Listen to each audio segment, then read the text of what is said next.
winning out here, man. No, I'm just kidding. Somebody pull out the Drake. Come on, let's go. But yeah, I have a terrible matchup, so if I get memed on, it happens, man. Alright, it happens. I mean, you're the one with the world's invite. He's not. You know, funny fact, Dan was like the only person to 2-0 me so far in the past. Really? Yeah. Really? Yeah, he bodied me. Was it today or? Nah, he bodied me last week at Connecticut. He told me. Yeah. He's using pretty much the same team. So. Yeah, I'm using like the same team. So this is going to be an interesting match. Make sure. So you want to play now? Yeah. Are you going to interrupt the interview? Yo, I gotta put the hat back. He turned the hat backwards. Hold the hat backwards. Hold the phone. Oh, we out of here, man. Yo, we about to get this started. All right, we'll put on the show, dude. It's okay. Leave me hanging. I just left my hand out for no reason. Good luck. My boy's gonna beat you. All right, let's go. What's good, stream? What's going on? We got the Chuppa, the vegetable. Me and my man Dan train are about to be on. Oh, all right. You're peasing out. Wait, hold on. Yeah. My boy's in finals. I don't get to commentate. My boy's in finals. What? But it's my boy. Get him out of here. Get him out of here. What is this? He's not even an official commentator. Come on, get him out of here. How are we doing today, stream? That was just a really fun top four that we watched. Some interesting plays made by both sides near the end. Only one coming out on top. Yeah, I mean, we got teams already. I mean, they're about ready to start here between Daniel Stein and Josh Lorcy. Josh just coming off a win over in Massachusetts. Yeah. So it's going to be pretty exciting. I was talking with him about the ability of him to pull a double win, but I'm not sure. He doesn't think this matchup looks too great for him, and I might have to agree. Yep. That's what happens with Yveltal against Double Primal, and maybe one of the reasons Dan is seeing such success today. Yep. Do you have your headphones? Fourth, come on, man. What's this for? Just to write stuff. Uh-huh. So yeah, I mean, we're setting up here. I mean, we're just missing a team sheet for Josh. Is there a team sheet, you know? Oh wait, that's Jake. Yeah, just missing Josh's team sheet. Yeah, I played Josh in the final round, but we were both 4-0, so we didn't take it too seriously. I don't know too much about his team aside from the lineup. It's like Double Primal with Gengar. It's kind of interesting. Yeah, he had Amoonguss and Crobat. I versed him in top four. Really good plays by him, and with Salamence. So yeah, don't know the full set on. Yeah, a his little bit of moves. standard Double Primal, a little bit of like Gengar or Crobat isn't something you see often. No. I mean, why? We probably should we use them? No, because his headset's not working, and so he can hear you both. Okay, so I should be wearing this. Well, I was gonna steal these because the headset's that's there, it's not working. Whatever you want. So I'm gonna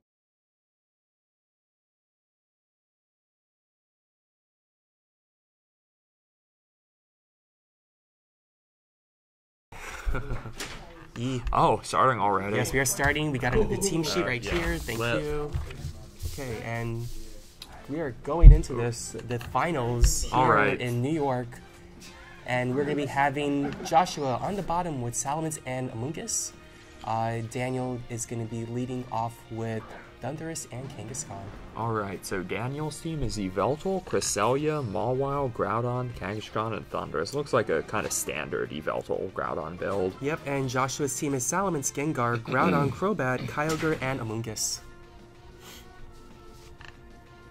Yeah, turn one, I'm not sure what item Josh has on his Amoonguss. If it's Mental Herb, this is like a much better lead for him than it would be otherwise, because otherwise Thundurus kind of just threatens both of his Pokemon, but Intimidate on Kang is pretty big for him. Just make sure whole Sponge attacks well. Yep, and Josh is going to switch out his Salamence, going to bring in his Groudon, so that's going to definitely put some pressure, most definitely onto Thundurus in case of type-wise and prediction between Thunder Wave. Yeah, especially because of its like monster physical defense and the Kang being at -1. It's just a great switch into Kang Thundurus leads. Most definitely. We're going to see that Desolate Land go into effect now, and likely if... Let's see your Protect. Yep, on there we go. Guess. Maybe. But oh, the Kang Mega Evolves. Baby pops out of the pouch. We'll see the Fake Out though from him. No Fake Out yet. Protect though off that Amoonguss.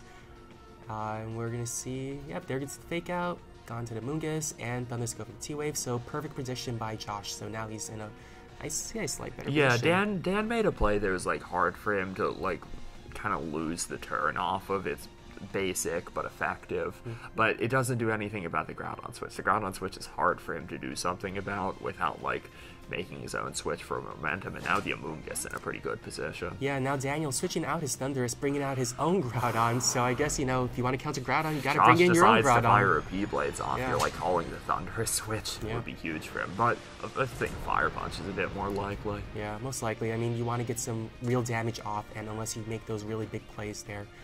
Though we're going to see Kangaskhan go for that double edge, though, onto the Groudon, so not going to be very much because of that really bulky defense on Groudon. We're going to see that recoil there, and now Rock Slide, though, going to try and, you know, get some damage there, but no flinches just because of the switch-ins, so... but the Spore onto that Kangaskhan, though, would have been better off that Groudon, of course. Still, you know, it's going to force a switch here, perhaps. The Kang was, like, threatening a little bit more damage, so that's understandable, but now, I'm sure Dan's Groudon wouldn't be knocked out by one P-Blade, so he's free to Fire Punch or press his blades himself. But Josh has a very safe play to just, like, go out of Groudon into Kyogre and try to Spore the opposing Groudon. He'd have his Weather up. He wouldn't be losing any Pokemon this turn. Yeah, and we're going to see Josh switch out his Could go Groudon. into Mence, too. Perhaps. Okay. I think that is the Mence, right? Yep. Yep, there's Salamence going to fire off the Intimidate. It's going to be a really good play by him because of both physical types out on the field right now. Yeah, since the Amoonguss doesn't have any damage on it, it might be impossible to kill at -1 with Fire Punch. Yep, we see Groudon, though, going to protect here. Try and predict that Spore from Amoonguss. I do know Amoonguss carries that Grass Knot, so that'll be big damage, but we see that Spore onto the Groudon, so still in a good position, but Salamence is threatening, though. Yeah, Grass Knot is just something that's, like, pretty standard on Amoonguss now because everything weighs so much. It's like Amoonguss hitting with a 120 base power stab move. That's pretty cool for what's a support Pokemon. Yeah. Seriously, it's just a mushroom, but, you know, mushrooms do their thing. Hyper Voice now gonna do good damage onto both. Taking right under half on both. Yeah, it's not quite a 2-hit KO on Groudon. Nope, but the substitute on Groudon. That's block a Spore, probably. Yeah. Ooh, could call in Grass Knot. Good. No. Oh, got him. Wait, so Daniel Stein. Oh, Hyper Voice. That's right. Oh, that's a really questionable play. Oh, but here we go. Well, now he has to bank on a Protect or Wake Up Crit with a Double Edge or something, because that's the only way. Wait, what do you mean? So he's hoping to wake up with his Kangaskhan to try and knock out the Salamence because of the Hyper Voice. Yeah. Oh, he didn't actually try to Sucker Punch, but the worst thing he could have done is Sucker Punch, and the Kang is going to get knocked out. Yeah. Like, the sub to block the Spore is cool, but that turn lost him so much more than it gained him. Yeah, I think Daniel is going to have to rethink his strategy here. Thunder still coming out. I mean, he's going to have to bank on a Paralyze with T-Wave, but Redirect from Amoonguss is incoming, though. If the Amoonguss has a Mental Herb, he's going to have to go through that first. And if the Amoonguss decides to Rage Powder here, he flat out can't stop the Mence from attacking, taking out the Groudon, shipping the Thundurus. Yep, going to have to make some plays here. Oh, Rage Powder, though, from Amoonguss. Let's see that Redirect from the Taunt here. Nope, no Taunt. T-Wave, though, onto Amoonguss. I guess he's going to bank on that for next turn. But yeah, I mean, maybe he was just calling a Spore on the Thundurus. Amoonguss Paralyze and Hyper Voice, that's going to take out the Groudon here. I don't think Dan could have made that play on purpose. No, I'm pretty sure he just... really bad play on his part. As someone who likes sub themselves, it's like cool to block the sleep moves, but if there's a Salamence, you have to be really careful. Yeah, because then you're just asking to get knocked out, just losing your HP just to get knocked out from Hyper Voice. Yeah, and now Dan is looking at a 2-4 deficit. Yeah. It's grim. Yeah, so gonna have to rethink his strategy here now going into game 2, because Joshua really has the lead here right now. Yeah. I don't think Dan needs to give away any more information, but he could play down. Oh, I'm going to miss a Swagger. We see the Double Edge from Salamence, get some recoil damage there, but... And we got the knockoff. Ooh. Always looks like that's a lot. But we see the Life Orb, though, so now we probably know it's probably super offensive. Yeah. Oh, based on the damage alone, you can tell that. Yeah. Veltal's going to go to sleep, and again, he's really not in a favorable position. This is where I would usually click the run button and forfeit. Yeah, I don't know. I mean, I'm sure Josh already knows like most of the things about Dan's team that he needs to, but yeah, I think Dan has zero reason to be playing this game out. Yeah, I mean, I'm pretty sure I heard that they actually played in Swiss, so they kind of know each other's teams by now. Hyper Voice is going to take out that Yveltal, and we have Thundurus just left, so... Yeah, Thundurus is not going to beat the world when the world involves a Groudon. Yeah, 1v4, not really likely here. Gonna play it out here, though, it looks like. Yeah, I'm not sure. I think Josh's Amoonguss was just so huge for this game. Daniel couldn't do anything about it. It was like on the field for the entire game. Yep. Didn't even have to switch and get some regenerator back. Yeah. So, you know, going now into game 2 now, what adjustments you think on for Daniel's part? I'm pretty sure he's going to learn, probably I shouldn't substitute this time. Yeah, I think dealing with the Amoonguss is kind of his big goal, but how is he going to do that? I guess play Groudon kind of differently, not let it get intimidated. Also, it can actually OKO Moon with Fire Punch. Yeah, exactly. Now we're going to game 2. So on screen, we got Daniel Stein with Yveltal, Cresselia, Mawile, Groudon, Kangaskhan, and Thundurus. And not on screen, Joshua Lorcy with Salamence, Gengar, Groudon, Crobat, Kyogre, and Amoonguss. I'm sure this is going to be a bit of a closer game than last, but like, how exactly is Dan Stein going to go about it? I think Josh's team just has like really good options for protecting the Amoonguss. He has a Kyogre too. Yeah, I mean, I still think he has to still bring in his Yveltal though, Daniel, because... Oh yeah, of course. Yveltal is like quite strong against Josh's team. We saw that it did like 90% to the Amoonguss. Yeah. And I mean, even Yveltal is really interesting because there's so many different sets you can run with it, and it's definitely gaining popularity over these past couple of weeks ever since seeing it in Florida, so it's definitely increasing since then. But we're going into this, Joshua leading out with Salamence and Amoonguss. I don't think he had a reason to switch up from that. I like it. Not at all. And Daniel switching out here, Groudon and Cresselia. So, the thing about Cresselia in a potential Trick Room mode is that Amoonguss loves it when you try to do that to it, because it becomes the fastest thing on the field. Yep, it definitely takes advantage of it. I know when I played Joshua, I was always trying to double target onto that Amoonguss, but he always kept reading the reads on it, and it would always protect that turn. So we'll see if he decides to go for a double target here. But I mean, see, here's what's the interesting part. He might go for another sub again? I don't know. Would you do that to prevent the Amoonguss? I understand doing sub here, honestly, because you have a Cresselia that can do things like Ice Beam to the Mets, but it's still sort of risky. Yep. If I were Josh, I'd be like cautious about leaving the Mets in here, because Groudon Protect is sort of safe, and there's a Cresselia that can like Ice Beam it. Yeah, I mean, you're definitely threatening it, though, because you get the sub up, and then you get Ice Beam, but at the same time, you also... could switch it out here. It's not like he has a way to stop the redirection without knocking out the Amoonguss. Yeah, no, I mean, but like switching out and then sporing the Cresselia, kind of like, you know, like burning a turn if you know what's coming. But we're gonna see Salamence going Mega up here. We might just Hyper Voice to get a respectable damage off. Yeah, I think Hyper Voice would be a good play here. Though Amoonguss is gonna protect here, not even gonna try for a Spore. Hyper Voice though, that's gonna do a good chunk here, about quarter. So you know. And there's a substitute, so again...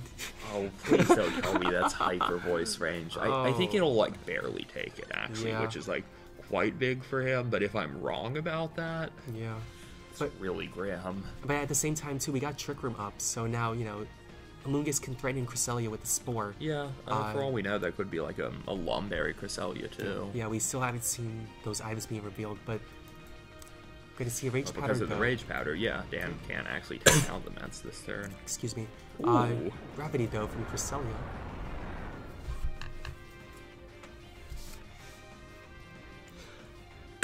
And there's the Precipice. That's gonna double target.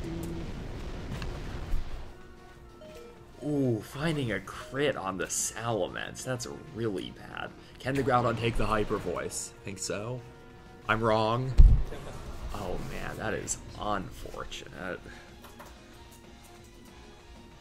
But I suppose the crit is keeping him in the game, but the thing is, this Amoonguss is the fastest thing on the field now. It can kind of just sleep what it wants to. Doesn't have too much damage on it. Yep. But, you know, going in now this turn, Amoonguss could still threaten with the Spore, though, onto Cresselia. Yeah. But... I don't know. I think the sub play was kind of just assuming that Mets like might not Hyper Voice that turn, and he ended up just losing so much because it chose to do so. It's a pretty safe switch out of Amoonguss into Groudon. Get some Regenerator back. Yeah, we'll see the Groudon go and Mega up here. But switch. I like the switch there. Might leave Mets in to get a free switch out of it. And it's probably going to get knocked out if it tries to attack. Yeah. Kangaskhan gonna go Mega here, and we'll see a Fake Out. Onto Salamence, or nope, gonna get that switching onto Groudon. Who's the Ice Beam gonna hit? Let's go for the Salamence. That's another aspect of not protecting vents that we should have thought about. It's free to attack if Dan aggressively targets the Amoonguss. Yep. And we get that recall off Salamence, but it's a free switch out of itself. So now he could put in any of his slower Pokemon to take advantage of Trick Room. Oh, I think we know everybody's... oh, I was going to say the Mushroom, but you know what? That probably works too. Maybe he's confident that he's slower than the Kang. Yeah, but I mean... well, we still have... Yeah, Kangaskhan, though, if he doesn't decide... Well, I mean, he probably would want to Mega up here and... Dan doesn't have any Groudon in the back to stop an Origin Pulse. It's another thing. Cresselia won't avoid P-Blades because of gravity. Yeah. I don't think Dan has ways to back into this one. No, I think he's kind of locked here right now. Setting up the gravity for him was not... See, that's the problem with gravity, I mean, based on the men's turn, I think it's justifiable. Well, we got the Kangaskhan here. He's hoping for a crit here. Maybe he's imagining... Wow, that is not much damage. Yeah. Okay, so Water Spout's not going to knock out the Kang, but it's going to be surefire P-Blades range. Yeah, it's going to take it out right here. Single fire P-Blades. And it's going to take out the Kangaskhan. Alright, Josh about to win second mid-season. Yeah, it's not over yet. Maybe Velpo can carry this one. Yo, like... 5 protects in a row, we could break out this gravity.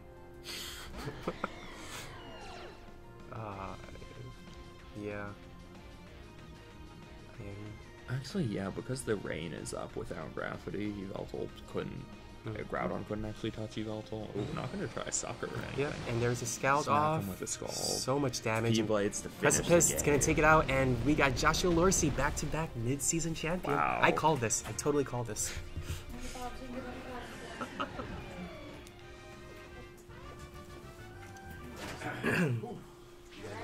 Yeah, I'll do a quick interview. Alright. Yeah, go and we will be. I will be right back with Joshua Lorcy. We'll do a quick interview with him. Stay tuned.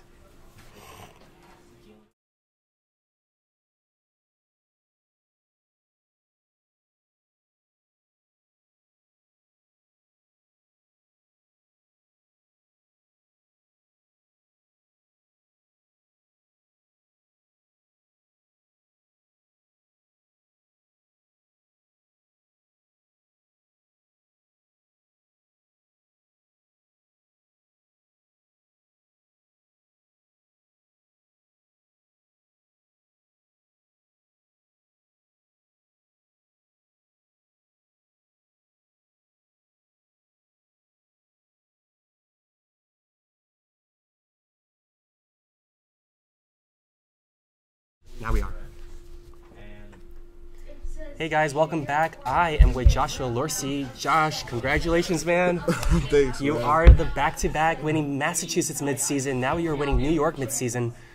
That was still a strong team. I mean, was that the same team you used in Massachusetts? Or? No, I originally had Kangamungus over Gengar Crobat. Okay. This morning, like I said, I woke up and it was pretty late. I had to help my mom do something, and I couldn't really find I didn't want to use Kangaskhan, and I didn't want to use Thundurus again because I wanted to try something else. Out. Yeah. Coming in today, I just wanted to top 4 or top 8 and go to like a PC and get my Worlds invite, but I ended up winning. That's really crazy. Yeah. I don't know. I don't know, man. This is crazy. I would never imagine me doing so well. Like, it's crazy. Very awesome. But going into your team, though, you made those 2 adjustments on your team. You said Gengar and Crobat. Yeah. So what is, did it make any difference going to your matches? So like, I don't know. I was like, Gengar Crobat is such like a type of double duo. poison. Yeah. So I was just like, okay, let me meme on people. I have a hidden power or water and stuff. So I wanted to like get quick KOs. So I could like matchups be in my favor and then go back to like Salamence and Amoonguss. Like I left Salamence and Amoonguss, Groudon, Kyogre in the back like almost every game. If I was gonna bring Gengar Crobat, I would bring it game 1, and then never again. So, yeah, I mean, it's a best of 3 because it's a lot of it is just like surprise factor. Once they know about it, you have to readjust and change your strategy after. Yeah, this is, I don't know. I don't know what to say, man. It's just... Well, going into the match, like I was prepared to lose, like, because like Yveltal just really just bodied my team. Yeah. But then like I was like watching the match outside, and I noticed that he never taunted. So it was just like, oh my god, Amoonguss has a field day over here. Yeah. And I had to made a couple reads. Like I knew he was not going to Fire Punch my Amoonguss at all, because if he did, he would be backtracked. You know what I mean? Like, he'll be a turn behind. If he misplayed, you know. So I was like, okay, let me feed off that. I didn't know he was running sub. I forgot. So like Sporing, I know I misplayed when he subbed in Sport, but it helped me. Like, I mean, it didn't matter because Hyper Voice goes through the sub, and that kind of put him back a little bit. Yeah, so. and for second game, like I figured like he might like either ice beam my mans, which I live, or he might Yep, but let's show the prizes anyway. So okay. We get trophies here. Show your trophy. Oh, nice. Got a trophy. See that? And we got a plush here. Got a cool Pikachu plush from Bob Mirable. Ooh. And I lost. You know what's funny? Yeah. My mom threw away my MSS, my champion sticker yesterday, and I got it back. Nice. Oh, and a hat. Oh, yo. Double hat. But awesome. This is a lot. Awesome. Well, yeah, thanks, Bob, for this MSS. Thank you for hosting this This mid-season. prize, the pillow, the sticker. Okay, well, Joshua, we're gonna get going here. Congratulations once again, right. and you got your World's Invite, right? Yeah. Congratulations. I don't even know how much CP I have, but I know I have my World's Invite. Invite. Bye, guys. Cool. All right. Well, thanks for watching, guys. We'll be. I mean, I think the next mid-season is Pennsylvania. I'm not sure if they're streaming there, but keep watching us at Battle City Gym. Thanks. Bye. Oh. They want that? It's not your choice. We're going to do that?